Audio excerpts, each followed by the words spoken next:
कोई किसी का नहीं खाता, न बाप बेटे का खाता है, न बेटा बाप का। सब अपनी किस्मत का खाते हैं। चलिए शुरू करते हैं। बड़ी ही दिलचस्प कहानी है। एक राजा के दो सुंदर कन्याएं थी। वो अपनी कन्याओं को बहुत प्रेम करता था। एक बार की बात है, उसने ऐसे ही अचानक अपनी दोनों पुत्रियों से पूछा कि बेटा, जो तुम्हारे खाने पीने का प्रबंध है और जो तुम्हारी व्यवस्था है, ये कौन करता है, किसके द्वारा होती है? तो बड़ी बेटी ने जवाब दिया, पिताजी आप। वहीं पे छोटी बेटी बोलती है, नहीं पिताजी, हम तो अपने नसीब का खाते हैं। राजा ने दोनों की बात को सुन लिया। फिर वो वापस लौटा। वापस अपने कक्ष में रानी के पास पहुंचा। रानी से कहने लगा कि बेटियां बड़ी हो गई हैं, अब इनकी शादी कर देनी चाहिए। रानी बोली हाँ। राजा ने अपनी बड़ी बेटी का विवाह एक सुंदर राजकुमार से तय किया। और जब रिश्ता तय करके जब राजा वापस आ रहा था, तो उसने रास्ते में एक भिखारी को देखा जो वहां मंदिर के किनारे पड़ी जूठन खा रहा था। तो उसके मन में एक ख्याल आया। छोटी बेटी की जो बात याद आई उसको। उसने कहा था ना, मैं अपने नसीब का खाती हूं। तो राजा उस भिखारी को अपने साथ महल ले गया। छोटी बेटी ने सवाल उठाया, पापा से पूछा, पिताजी ये किसको उठा लाया है? तो पिताजी बोलते हैं, बेटा ये तुम्हारा होने वाला पति है। बेटी बोलती, अच्छा वो क्यों?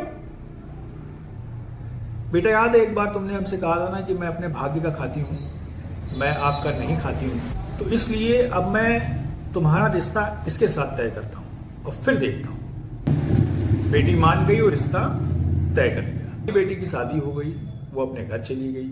छोटी बेटी की भी शादी हो गई, वो भी चली गई। छोटी बेटी जब पहुंची, अब उसका कोई ठिकाना तो था नहीं। मंदिर के किनारे छोटी बेटी अपने आदमी के साथ पहुंची। कुछ समय बाद दोनों को भूख लगी। फिर आदमी पूछता है, अब हम यहाँ आ तो गए पर खाएंगे क्या? तो बेटी पूछती है कि अभी आप जाओ और जाके लकड़ियों का प्रबंध करो चूल्हा जलाने के लिए। आदमी लकड़ी लेने चला गया।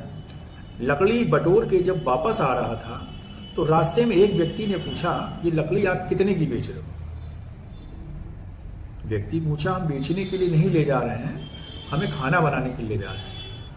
तो व्यक्ति ने पूछा, हमको बहुत जरूरत है, आप जो दाम बोलोगे मैं इसके दे दूंगा। लड़के के मन में ख्याल आया, इसको बहुत जरूरत है, चलो इसको दे देते हैं, हम और ले आते हैं। उसने लकड़ी उसको दे दी, लेकिन वो पैसे की अपेक्षा नहीं कर रहा था। लेकिन फिर भी उस व्यक्ति ने उसको पैसे दिए। वो पैसा उसने जेब में रख लिया।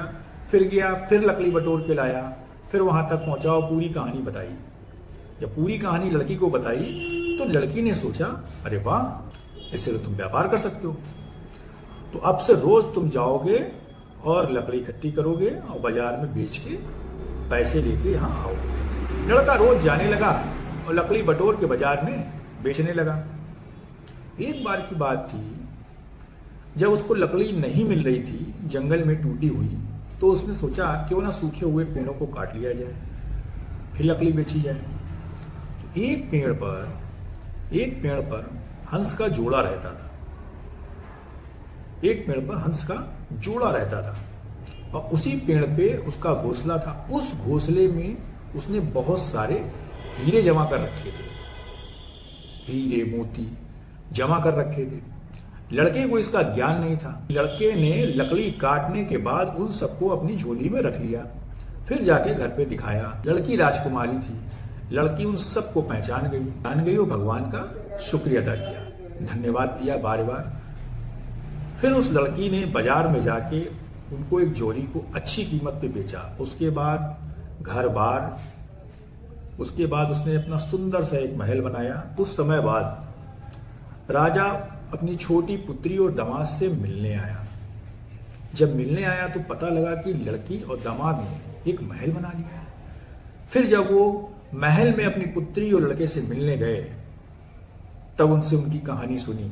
तब राजा ने भी इस बात को माना कि कोई किसी का नहीं खाता है, सब अपने नसीब का खाते हैं।